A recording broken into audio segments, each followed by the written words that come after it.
Votre fidélité nous honore, mesdames et messieurs. Bonsoir et bienvenue dans cette édition du journal consacrée en grande partie à la rétrospective de la semaine.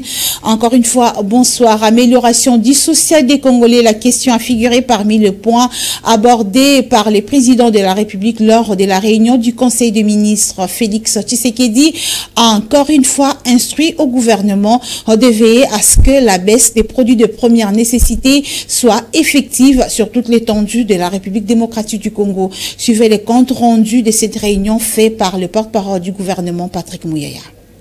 Le dernier point de la communication du président de la République a porté sur la nécessité d'élargir les mesures fiscales prises pour assouplir les paniers de la ménagère et de leur alignement dans les textes régissant les différentes matières fiscales. Le président de la République a noté avec satisfaction la prise du décret numéro 24/07 du 19 septembre 2024 portant suspension de la perception de la TVA et rabattement des taux de droits et taxes et redevances sur les produits alimentaires de première nécessité dans le but de contenir la récurrence de la flambée des prix de produits précités. Dans son discours sur l'état de la nation, prononcé le 11 décembre 2024, devant le Parlement réuni en congrès, il en a fait allusion puisqu'elles vont dans le sens d'alléger les fardeaux économiques qui pèsent sur nos concitoyens. Il ressort du dit décret que les mesures prises s'appliquent sur 8 produits et essentiellement à l'importation, à savoir la viande, le sucre, le lait en poudre, le poulet, la cuisse de poulet, le riz, le maïs, le poisson chinchard, le poisson salé, de produits prisés par le Congolais et de consommation quotidienne. Cependant, d'autres produits alimentaires de consommation courante auxquels la population recourt, notamment tous les surgelés, n'étant pas explicitement listés, le président de la République a encouragé le gouvernement à mener une réflexion dans le but de les inclure dans la liste, d'autant plus qu'ils sont aussi de produits de première nécessité. L'actualité cette semaine était dominée par les discours du chef de l'État devant les 2 chambres du Parlement réunies en congrès. Félix Tshisekedi a balayé la situation générale du pays dans les différents secteurs de la vie. Sur le plan social, le président de la République a soulevé plusieurs avancées pour satisfaire le panier de la ménagère en dépit des embouteillages qui gangrènent la ville de Kinshasa, également d'autres provinces de la République démocratique du Congo. Suivez-les dans cet extrait sélectionné par Edinonzei. Le gouvernement a engagé des discussions avec les importateurs. Grâce à ces efforts conjugués, nous enregistrons aujourd'hui une baisse de 5 à 11% sur ces produits de base. Ce résultat témoigne de notre volonté inébranlable d'améliorer les conditions de vie de chaque Congolaise et de chaque Congolais. Par ailleurs, conscient du fait que notre pays ne produit pas de pétrole raffiné prêt à la consommation, j'ai instruit le gouvernement d'orienter sa politique d'approvisionnement vers les sources les plus avantageuses afin de garantir un accès durable et compétitif à l'énergie. Ainsi aussi, pour alléger le fardeau économique qui pèse sur nos concitoyens, sur mes instructions, le gouvernement a suspendu la taxe sur la valeur ajoutée, la TVA, et réduit les taux des droits et taxes et redevances plus alimentaires de première nécessité. Par cette action, l'État a choisi de renoncer à une part de ses revenus afin de soutenir directement des millions de Congolais qui consomment ces denrées chaque jour. Ce geste a pour but principal d'alléger le coût de la vie et de favoriser le bien-être de nos concitoyens. Dans un tout autre registre, je voudrais dire particulièrement aux Kinoises et aux Kinois que je partage avec vous la préoccupation des embouteillages quotidiens qui compliquent les déplacements dans la ville.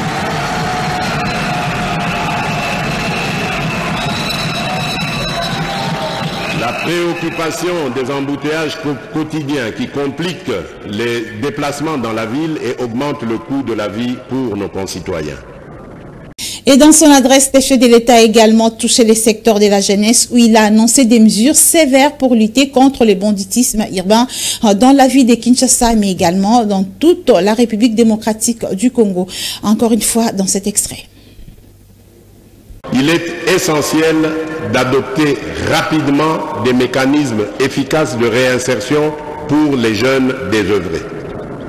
Une plus grande rigueur dans la répression des actes criminels en conformité avec notre législation s'avère également primordiale. À cet effet, le gouvernement a lancé le processus de dotation en matériel roulant à la police nationale et aux administrations et aux administrateurs de territoire pour leur itinérance. Aussi, dans le cadre de la participation directe des citoyens à la gouvernance sécuritaire, il a été mis en place des comités locaux et provinciaux de sécurité. Ce processus a déjà permis l'élaboration pour la ville de Kinshasa des plans locaux de sécurité dans les communes de Kisenso, Matete, Bumbu, Lingwala, Ngaba, alors que ceux des communes de Makala, Kimbanseke, Njili, Selembao, Massina sont en cours d'élaboration.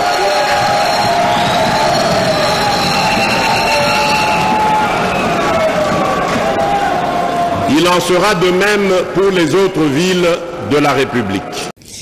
Le président de la République a, devant les deux chambres du Parlement réunies en congrès, conclu son adresse par réitérer sa détermination d'apporter les réformes constitutionnelles. Félix Tshisekedi a, à cet effet, annoncé la mise en place d'une commission qui va statuer sur la faisabilité de cette initiative. Félix Tshisekedi, dans cet extrait sélectionné par Edine Ozeï.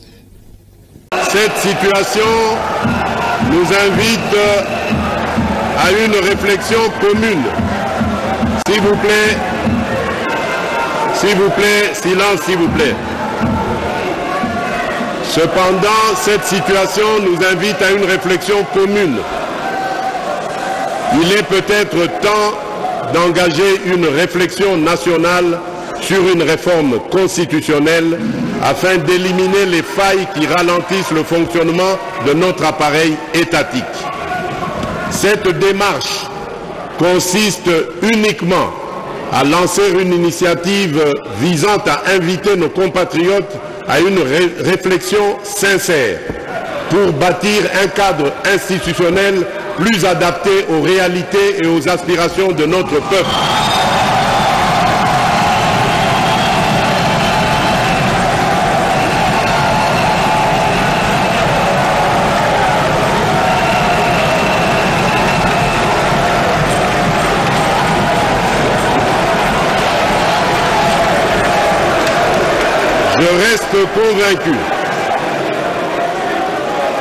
Je reste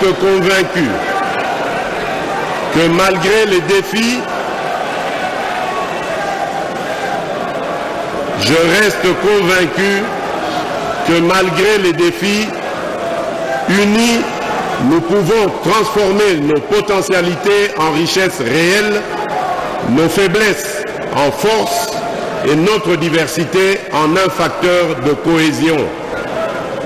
À tous, je voudrais redire, tout est possible à celui qui rêve, ose et n'abandonne pas. Et cette initiative du chef de l'État de revoir la loi fondamentale n'a pas été bien accueillie à l'opposition qui a tout de suite rejeté cette proposition. Ferdinand Kambere, cadre du PPRD, a soutenu son avis par le fait que le chef de l'État veut, à travers cette démarche, s'éterniser au pouvoir. Ferdinand Kambere est au micro de Ruth Dinozei et Alain Goma. Le discours prononcé par le président de la République devant les deux chambres du Parlement sur l'état de la nation a suscité des réactions. Pour Ferdinand Kambere, au cadre du PPRD qui peint un tableau sombre du bilan de Félix Tshisekedi, toute tentative tendant à réviser ou à changer la Constitution est une violation de la loi fondamentale. Un discours qui a déçu tout le monde parce qu'après 6 ans, un président qui continue à promettre des choses qu'il ne réalisera jamais. Au moins en dernier et en 1 minute, ce qu'il vient de dire, c'est ce qui est dans sa pensée. Il veut changer la Constitution. Il veut le faire seul, sans tout le monde. un président qui parle du changement et il dit bien qu'il n'a pas été capable de mettre en place son gouvernement. Et c'est ça le prétexte qu'il veut utiliser. Ferdinand Kambere va plus loin jusqu'à fustiger la mise en place d'une commission qui va statuer sur les changements de cette constitution.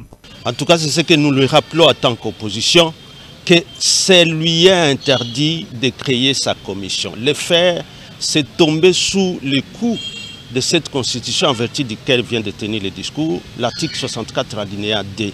C'est renverser un régime constitutionnel qui a été mis en place en 2006. Or, toute tentative, c'est une infraction imprescriptible. Nous ne sommes plus au temps de 1964. Qu'à cela ne tienne, le président de la République a invité tous les Congolais à une réflexion commune afin de doter la RDC d'une nouvelle loi fondamentale. Une annonce foulée aux pieds par les opposants congolais, dont Ferdinand Kambere, qui estime que l'éveil de la conscience de la population à boycotter ces changements de la Constitution s'avère nécessaire.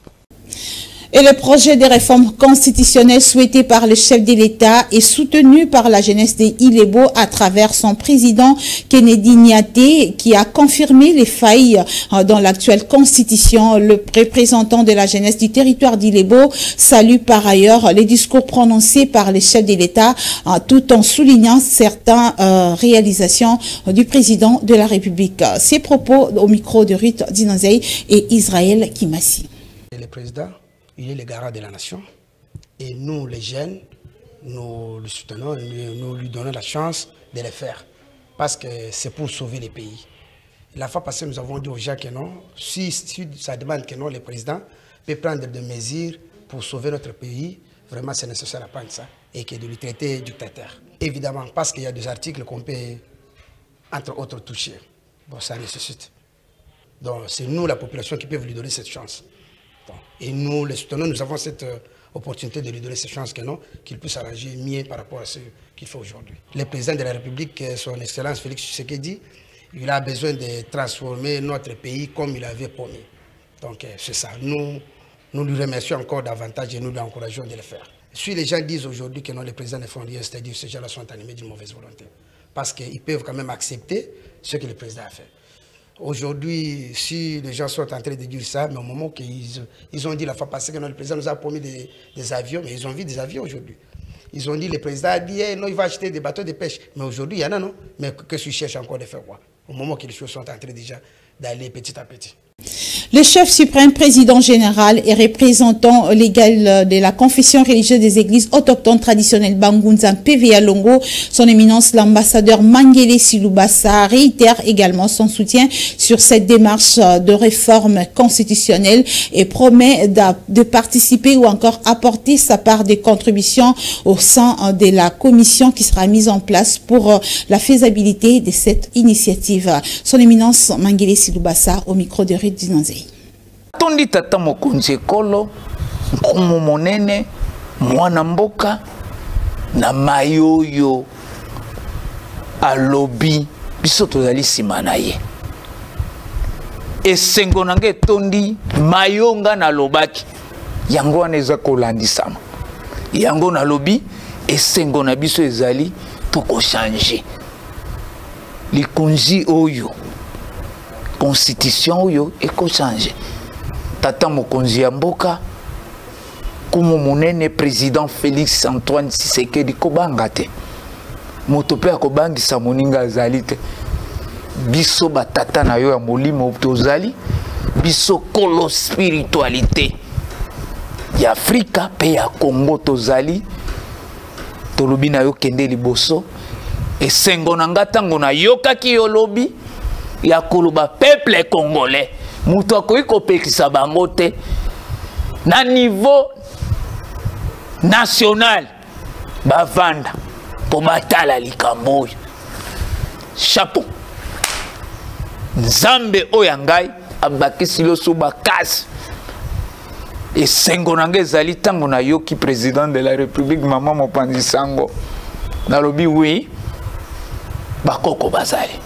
Et bien avant cette adresse du président de la République devant les deux chambres du Parlement, Félix Tshisekedi a reçu en audience le lundi 9 décembre 2024 le président de l'Assemblée nationale Vital Kamerhe. Les deux personnalités ont passé en revue la situation sécuritaire, économique et sociale du pays avant d'aborder également la question sur le projet de la révision constitutionnelle. Détail dans cet élément réalisé par la presse présidentielle.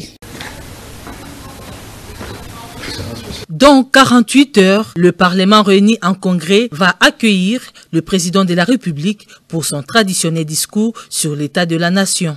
Avant ces grands orales, attendus par la population, le président de l'Assemblée nationale, Vital Kamerhe, est allé rencontrer le chef de l'État pour préparer ces grands événements. Au sujet de la Constitution, les speakers de l'Assemblée nationale adhèrent à l'idée de la mise en place d'une commission interdisciplinaire voulue par le chef de l'État. Nous avons balayé tous les secteurs de la vie nationale. Nous avons parlé du social des Congolais, de l'économie, et ceci nous ramène au développement. Bref, on a passé en revue les 145 territoires. En ce qui concerne la révision constitutionnelle elle-même, je voudrais rappeler aux uns et aux autres, évoquer cette question, ce n'est pas un tabou.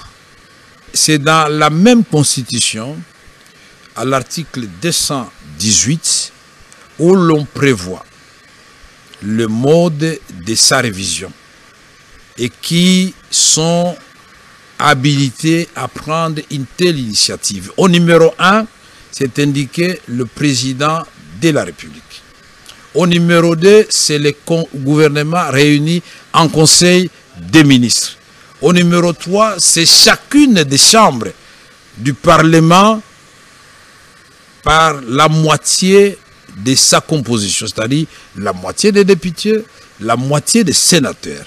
Au numéro 4, c'est la population congolaise par une pétition de 100 000 personnes. Mais alors, où est le péché? Je ne vois pas où est le péché. Nous sommes toujours dans la légalité constitutionnelle. Mais maintenant, quand on commence à réfléchir, certains préfèrent réfléchir à haute voix, d'autres à voix basse, certains préfèrent aller trop vite en besogne, ce que le président n'a demandé à personne. Le président de la République a indiqué qu'il va mettre en place une commission constitutionnelle qui sera chargée, multidisciplinaire, qui sera chargée de réfléchir sur cette question. Mais cette commission n'est même pas encore mise en place et n'a pas encore réfléchi, mais il y a des gens qui ont le don de lire ce qui viendra. Mais cette commission, on ne dira pas que c'est une commission seulement de la majorité. C'est une commission qui va réunir toutes les forces politiques et les forces vives de la nation. On va changer de chapitre pour parler de la participation du président de la CNDH, Paul Sapou Moukoulou, le mardi à la journée scientifique organisée par la Commission Justice et Paix de la SANCO et l'Université catholique du Congo. C'était à l'occasion de la journée internationale des droits de l'homme placée sous le thème « La paix et les droits humains en RDC » à l'aune de la Constitution du 18 février, défis et perspectives.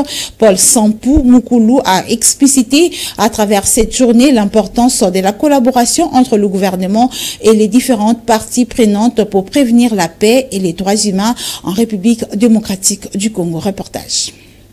Cette journée scientifique sur la paix et les droits humains en République démocratique du Congo à l'aune de la Constitution du 18 février a connu plusieurs intervenants, dont le professeur Alexis Mbikaï, qui salue cette initiative de la Commission Justice et Paix de la SANCO et de l'UCC. De l'homme. Et le débat aussi prolongé sur le changement, la révision ou non de notre constitution. C'était un débat ouvert du point de vue intellectuel. Toutes les opinions ont été exprimées et c'est bon pour la jeunesse qui doit être formée. Paul Sapou Moukoulou, président de la Commission nationale des droits de l'homme, a dans son intervention étalé noir sur blanc, avec exemple à l'appui, les efforts fournis par la Commission nationale des droits de l'homme pour le respect de sa mission qui est la promotion et la protection des droits humains de tous les Congolais, quelles que soient les tendances. Voilà, la CNDH publie ce rapport annuel sur les activités de façon sectorielle même et en cas de besoin auprès de toutes les instances et de la société civile, tout ce que pour leur enseigner de mettre au niveau du tableau de la situation des droits de l'homme à travers le pays.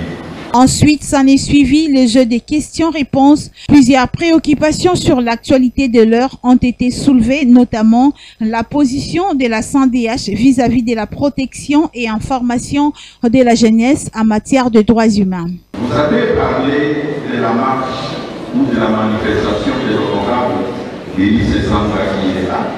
Il pourra vous en parler. Aussitôt informé de la répression de cette manifestation, la CNDH a déployé ses enquêteurs sur le terrain. Peut-être que l'honorable qui est là ne le sait pas. Et en analysant tout ce qu'il fallait, comme élément objectif de terrain, nous avons exigé la libération immédiate et sans condition de l'honorable Élise Samba qui est dans cette salle. Et cela nous a poussé au regard d'autres débats qui se font ailleurs et des propos qui sont tenus demander notre campagne d'observation, de monitoring de tous ces débats. Le numéro 1 de la CNDH a conclu son adresse par une mise en garde lancée aux uns et aux autres sur la bonne conduite en cette période de tension en République démocratique du Congo due au projet de la révision de la Constitution. Ceux qui vont s'abonner aux actes de sabotage de la liberté d'expression pour aller vers d'autres schémas du chaos, ces gens seront traduits en justice. La CNDH, en collaboration avec la justice, va renvoyer ce genre de cas à la justice, bien sûr, avec la collaboration aussi du CESAC, une organisation sœur. Parce que c'est pour lui qu'on ait des agendas politiques pour créer un certain chaos. De même, ceux qui ont l'impérium, ils doivent aussi respecter les opposants, les adversaires. La journée s'est poursuivie avec divers autres intervenants qui ont abordé politiquement la question de la Constitution du 18 février 2006. Et quant à la question sur l'exécution de la peine de mort en RDC, telle qu'annoncée par le gouvernement congolais, Paul Sampou Moukoulou, président de la CNDH, recommande au gouvernement de revoir les codes pénaux civils et militaires s'ils maintiennent la décision de l'exécution de la peine de mort en République démocratique du Congo. Paul Sampou Moukoulou est au micro de Torres Satibou. Lorsqu'il y avait la levée du moratoire, nous avons émis un avis et des commentaires tels que nous l'autorise notre loi organique. Nous en avons fait un grand débat avec les acteurs politiques et même au niveau des enceintes internationales, notamment à Genève, au Conseil des droits de l'homme des Nations Unies. Et donc, la CNDH a demandé revoir cette décision. Et au cas où la peine de mort est maintenue, il faudrait procéder à la révision des codes pénaux civils et militaires pour faire le tri, pour faire les distinguos entre des actes, si vous voulez, de trahison, des actes de terrorisme qui sont le plus recensés à l'est du pays où il y a cette agression-là. Nous avons conseillé le gouvernement, s'il maintient la peine de mort, d'aller vers la révision de ces codes et en même temps voir si, au bout du compte, il y a eu des exécutions ou l'amélioration, comprenant la motivation du gouvernement pour passer directement à l'abolition, si vous voulez, de la peine de mort. Et bien avant la célébration du 76e anniversaire de la Déclaration universelle des droits de l'homme, le président de la CNDH, Paul Sampou Moukoulou, a lancé un message fort au gouvernement comme à la population congolaise pour prévenir les droits humains en République démocratique du Congo. Suivez. Nos droits, notre avenir maintenant. La Journée internationale des droits de l'homme met l'accent sur la façon dont ces derniers constituent une voie par excellence vers des solutions pratiques aux grands défis de notre temps. Comme l'a déclaré le secrétaire général des Nations Unies, Antonio Guterres, les droits de l'homme sont les fondements des sociétés pacifiques, justes et inclusives. En République démocratique du Congo, cette journée est célébrée cette année dans un contexte particulier sur le plan politique et sécuritaire. Dans sa partie Est, le pays fait face à l'agression rwandaise et à celle d'autres pays voisins, motivés principalement par la volonté d'occuper nos terres et de piller nos ressources. À cette situation qui est à l'origine de plusieurs violations des droits de l'homme, vient s'ajouter un débat important sur la révision ou le changement de la Constitution, débat qui lui aussi est susceptible, si on n'y prend pas garde, de donner lieu à d'autres violations des droits de l'homme. Ce contexte place la Commission nationale des droits de l'homme, CNDH en sigle, dans une position d'alerte pour se rassurer que le droit des citoyens, toutes tendances confondues, sont respectés. La CNDH, en tant qu'institution indépendante de l'État congolais, en charge de la promotion et de la protection des droits de l'homme, poursuit donc son travail de monitoring et d'enquête sur la situation des violations des droits de l'homme dans l'Est du pays. Un autre point qui a alimenté l'actualité cette semaine, c'est la grève sèche qui s'est radicalisée dans les universités et instituts publics de Lubumbashi suite au désaccord entre le gouvernement et les bancs syndicales. Écoutons les représentants des enseignants de l'Institut supérieur pédagogique de Lubumbashi dans cet extrait. Membres des corps académiques, scientifiques, administratifs, techniques et ouvriers, représentant le banc syndical de l'Institut supérieur pédagogique de Lubumbashi.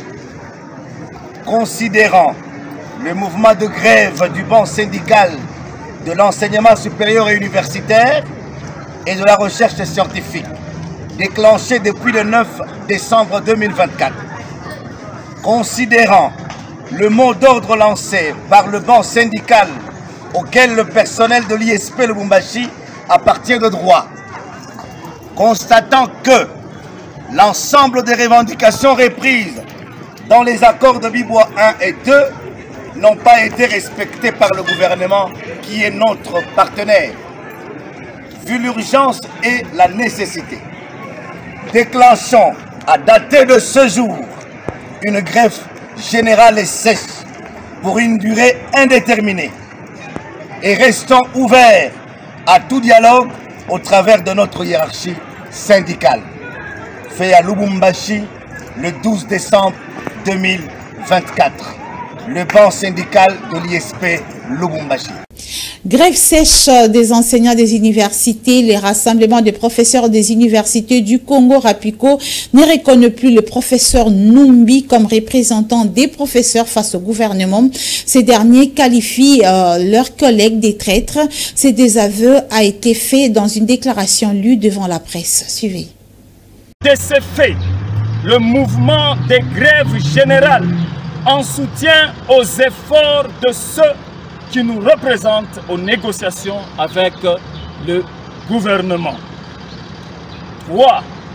Par la présente déclaration, nous invitons le RAPICO et tous les syndicats homologues à ne plus considérer le professeur Numbi Kanyepa comme représentant légal de l'association des professeurs de l'université de Lubumbashi.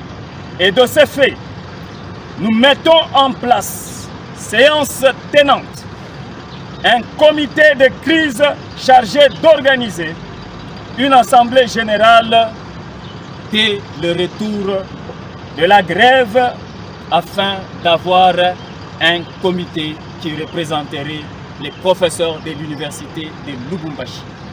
Fait à Lubumbashi le 13 décembre 2024, dans l'unité, le bien collectif, nous croyons à notre honneur.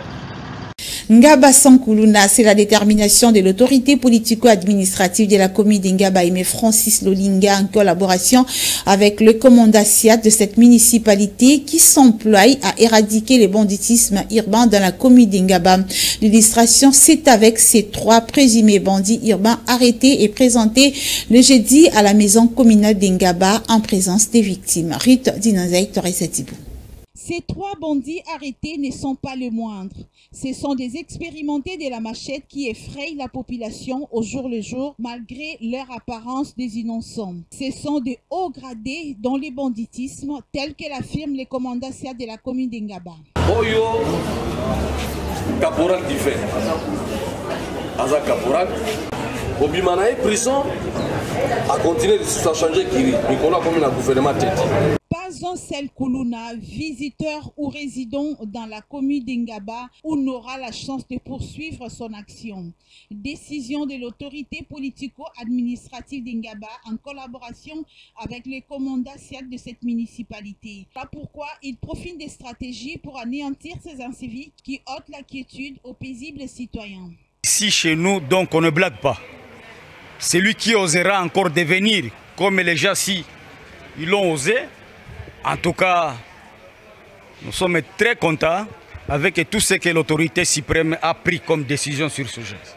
Il y a opération Dobo, il y a opération Colonna Zéro à Kinshasa, dans notre pays. Et que ces gens-là sont là. Donc, leurs peines sont déjà établies. Et nous demandons à tout monsieur qui a été déjà victime de ces gens d'observer bien et de venir le charger. Ils vont passer par audience foraine, condamner et aller là où l'autorité va toujours choisir leur position. C'est ça notre souci. Voilà le message que je peux donner tout à l'heure là. Très décisif, le bourgmestre de la commune d'Ngaba Aimé Francis Lolinga ne tergiverse pas pour appliquer l'opération Zéro Kuluna. D'où cette mise en garde pour décourager les récalcitrants. C'est avec des Kuluna, des bandits. Cela, c'est pas de la délinquance juvénile.